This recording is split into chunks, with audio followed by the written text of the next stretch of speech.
Sound effect कैसे बनाए जाते हैं आप देखो। नंबर 10, मूवीज में जो पटाखे की आवाज आप सुनते हो उसे कार को गलुन के ऊपर चला के रिकॉर्ड करते हैं।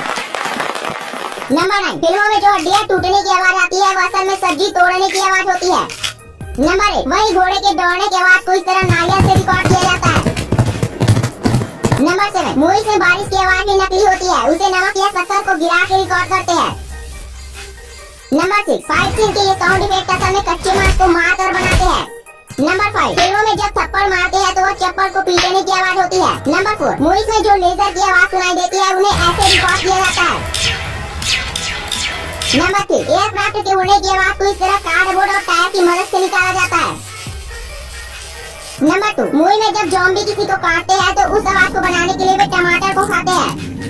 नंबर 1, मूवीज में पंछियों के फड़फड़ाने की आवाज को कुछ ऐसे कपड़े की मदद से रिकॉर्ड करते हैं।